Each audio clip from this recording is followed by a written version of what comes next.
Hello, welcome back to the Raising Wild Hearts podcast. So, I just planned my first ever in-person event. And I've been a speaker, I've hosted workshops, I've facilitated masterclasses, but this was a larger gathering, had 40 women ultimately show up.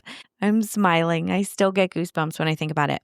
And the event was Rise and Flourish. It was on October 25th, 2025. So we're just kind of riding the wave down, my co-host Ashley and I, from this event. The feedback we got, to be completely honest with you, completely exceeded anything we even thought. I really want to share with you some of the things we did that made it an amazing event. So I'm going to start with square one. And that was, I found a book at the library. I was at the library one night with my daughters and we were just kind of browsing around and I'm walking up and down the nonfiction aisles. I had a summer of fiction, but I have ended my summer of fiction and I'm back into the nonfiction realm. Anyway, this book jumps out at me and it's The Non-Obvious Guide to Event Planning for Kick-Ass Gatherings that Inspire People. This book was tremendously helpful in helping me craft out the vision of the event. It gave lots and lots of amazing tips. So if you're thinking about doing an event, if that's something that's on your heart, get that book. And then everything else that I'm going to talk about can be event specific, but this is also like life stuff. So the next thing that really made this event amazing was support. So from the beginning, Ashley and I knew we needed to call in support. I told my sister I was co-hosting an event and she did not hesitate and was like, I'm coming. She flew down from Maryland to help and she said, I'll volunteer, put me to work. And then we knew we needed another volunteer. And so we recruited our people. And the willingness for these women to show up for us was so cool. And it completely surprised me because the day of the event, Ashley and I are there. Everything is just done. Like anything I would have needed to do was already done. And yeah, there were like a couple questions like, where should we put this? And where should we put that? And I'm like, okay, I don't know. Let's like make the decision. And we did. My point is that it felt like ease. In order for us to receive the support the day of from Danielle and Carrie and my sister Rory. In order for us to actually receive that, we had to surrender and allow ourselves to receive. So it wasn't asking for help and then completely controlling the entire day anyway. It was actually asking for help and receiving said help. So stepping aside, really being able to regulate our nervous systems because as we got closer to coming up and speaking, Ashley and I were speaking first thing. And I looked at Ashley and I said, I need to go hide in a corner and breathe. And she's like, me too.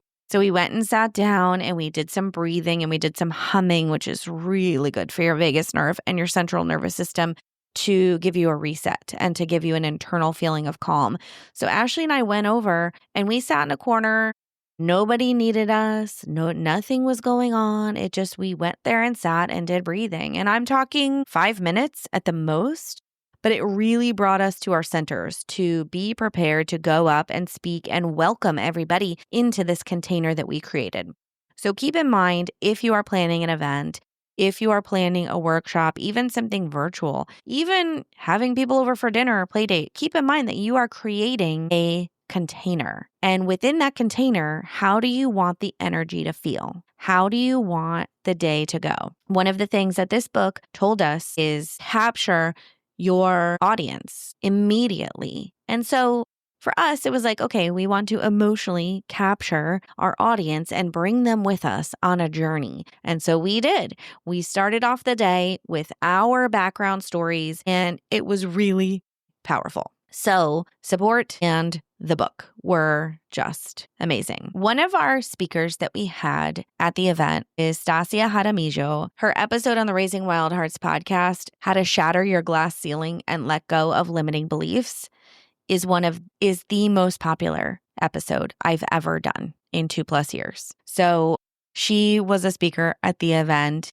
And she did a subconscious reprogramming theta healing session. During that session, we did a collective healing. And so all 40-something-ish of us, we laid down, which was impromptu, which was amazing. because everyone was like, oh my God, this space is so safe. It's so cozy here. We're all going to get our mats and we're going to lay down. So we did. And I didn't really know, I wasn't conscious of any limiting beliefs that I really wanted to clear. As she walked us through, what came to me was being able, as a woman, as an ambitious woman who's also a mother, as an ambitious woman who's also a mother who wants to be a nurturer and a safe place for my children, it felt like a challenge to hold.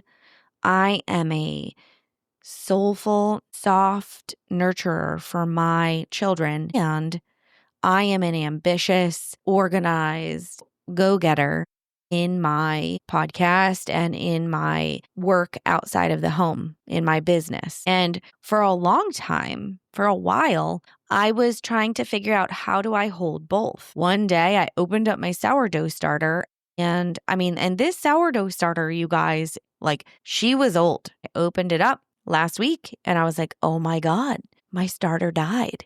And it wasn't just that she died.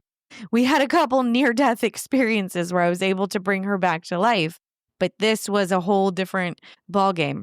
I looked at my husband and I was like, can you smell this? And I put his nose up to it and he was like, oh my God, that's bad. So it wasn't like sour, like, ooh, that's really sour. It was like, that is funky, like some bacteria or something got in there. And I don't know how, but it was such a physical symbol, like such a physical metaphor for, oh my gosh, I just spent the last 2 weeks before the event where all the energy, all the attention was going to making this event amazing, right? And so I went, oh my gosh, can I do both? Because making sourdough and cooking in the kitchen is one of my big things I do to nurture my family and this home. And, it's one of the traditions we have here is that Mom bakes bread and everybody loves it. Fresh out of the oven with a shit ton of butter. So my sourdough starter dies and I'm like, how do I hold both? And so during our event, when Stasia is walking us through, what's something that you're feeling blocked in? What's something you're feeling stuck in? And the thing that I brought to my mind was, can I hold both? Why sometimes does it feel like when business is thriving and things are amazing and I'm planning the event, that the home is getting a little lower and it's a little harder for me to stay patient and my freaking sourdough starter dies and I'm so excited about work that actually I want to spend more time working now. And so there was this imbalance. And I am somebody who believes in balance. You can hear people on social media saying there's no such thing as balance or balance is a myth. And from where they're standing, that's true for them. For me, what's true is I believe in balance. I believe that we can call in all the things we want into our lives. And so if I believe that consciously, but yet this subconscious belief of, can I hold both the business and this really strong, nurturing, sacred motherhood thing I've got going on at home, because on the outside, things are looking like no. So later that night, we're at dinner with my mom and a few of the women in attendance. Thanks, Mom. She took us out to dinner and it was really sweet. And it was such a savory celebration of the day and just like the perfect pinnacle of the day. And we're at dinner and we're chatting about some of the ahas and this really cool subconscious reprogramming session that we had with Stasia. And I said, you know what I think came up for me? Because I was hearing my mom talk. I was hearing my mom talk about her side of the family and their work ethic and her father. And, the way that he persevered and the way that him and my grandmother stayed married for 69 years. And the ways that the family culture kind of evolved, passed down to her and then passed down to me. And in my family, there was an unspoken rule that work has to be hard. And that if it's not hard and if it's not pushing through and if it's not gritty, then it's not really worthy. And it was an in real time realization, which was really cool because I was like, Mom, oh my God, what you just said made me think. Before, I was feeling like things had to be really hard. And, if I was doing great here, then something's got to give, right? And and it was something that was really limiting me. And to piggyback off this, another thing that I was believing is that doing defines me. What I do defines me. Even at this event, I pointed out numerous times how successful and ambitious and wonderful and devoted and creative and wildly successful all these women in this room were. Because it's true. We had a group of phenomenal women doing big, big things in the world and doing small things in the world, but nonetheless, mission-driven, amazing work in the world at home and outside of the home. And for a really long time, I believed that doing is what defines me. And when you peel back the roles and you peel back the layers and you peel back what you do, and all you're left with is your soul has a mission. Doing does not define me, and it does not define you, because below our hopes and dreams and our work and our roles, we are souls who have soul assignments to play out here. And if you're listening to this, I want you to know that you are needed. Your work, your art, your voice, your mission is needed here. We are the light workers. We need to bring the light. We are the teachers. We are the healers. We are the devoted mothers, the nurturers, the community leaders. We need you now. So if you're doing your soul's mission here, amazing, because that's exactly what I'm uncovering as I keep taking steps in my work, both inside and outside the home, right? Steps in my relationship with my husband, steps in my connections with my kids, and the podcast, the event, right? Steps outside of the home. So if you are doing that thing, if you feel really close to the soul's work that you came here to do, like, yes, I'm with you.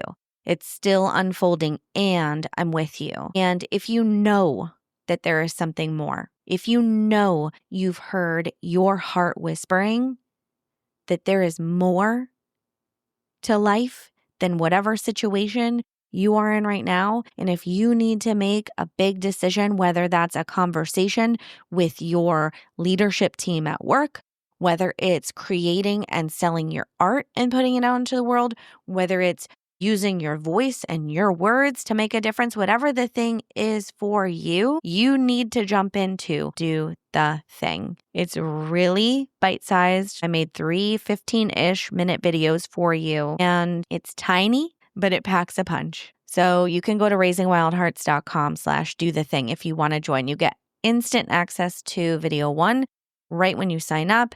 And then the other videos will come in the consecutive days following. And if you're in the middle of something and you're like, ooh, I just need to peel back the layers a little bit more. Like, why am I doing what I'm doing? What might be my purpose here? What is my mission? Why do I want to do the thing I want to do? What is success to me? If you've been asking yourself those questions, like, this thing is totally for you. So go to do the thing, raisingwildhearts.com/do-the-thing. I can't wait to see you there because it's a video series. So it's super fun. So more things we did at the event that made a difference. The tiny logistical stuff did make a difference. I scripted the entire day from 7 a.m. when the doors opened to 4:59 p.m. when the doors were closing. The entire thing had a timed transcript, and that did make a difference. The flow of the day, the fact that we could just hand that paper to our volunteers and they knew exactly what to do. Not once did any of the volunteers come up to me and be like, what do I need to do at this time? Or like, what could I do right now?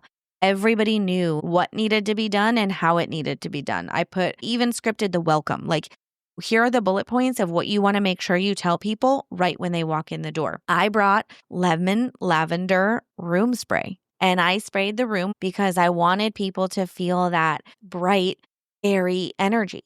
We had the most amazing music. I spent hours curating a Spotify playlist. It was such a cool way to set the vibe.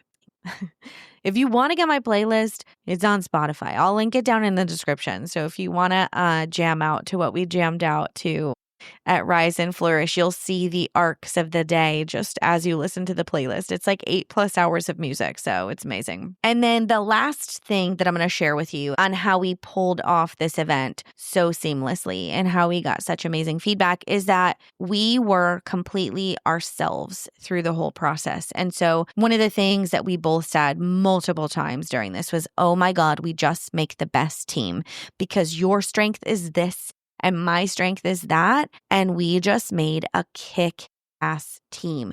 So if you're considering partnering with someone, collaborating with someone, really discern this opportunity for yourself. Is this somebody who I'm going to work really well with? Does this person make up for the things that I'm not great at? Right. And so we really had the flow of that. So really just like be yourself, like be true to you. And that's one of the things I had on my radar from step one. Like, is this true to me? Does this feel right? And I would like kind of run it through my filters and my values. And then I would ask Ashley, how does that land for you? So I would say like, I feel this, this, and this. How does that land for you? And she would say, I feel this, this, and this. And that helped us make decisions so much. So be you. So that is what we did to plan a kick-ass gathering that inspired people, and inspire people it did, motivate people it did. The feedback we got was insanely beautiful. Women reached out and said how nourished they felt, how cared for they felt, how their nervous systems felt so regulated. Somebody got a 98% recovery rate on her Whoop score. And she said, like, I've never gotten this high before. Like, yesterday completely did something to me. The space was beautiful. The speakers were beautiful. The vendors were just amazing. And so, yeah, it was really fun to hear that feedback. So I really wanted to share this with you guys. If you have an event on your heart, if this episode made you feel something, if it felt like your knowing started to kind of stir, jump into Do the Thing. It's raisingwildhearts.com/do the thing. If you know somebody who's planning an event, text this episode to them. It will be super helpful. And if you feel really called to give back some love to the Raising Wild Hearts podcast, you can leave a review. Scroll down to where it says write a review on my podcast page on Apple Podcasts and leave a few words of why you love the podcast. I so appreciate your reviews, and I really do feel the love when someone takes time to write a review. If you're listening on Spotify, go to the show page and submit 5 stars if you loved it. And until next time, y'all, go love someone well.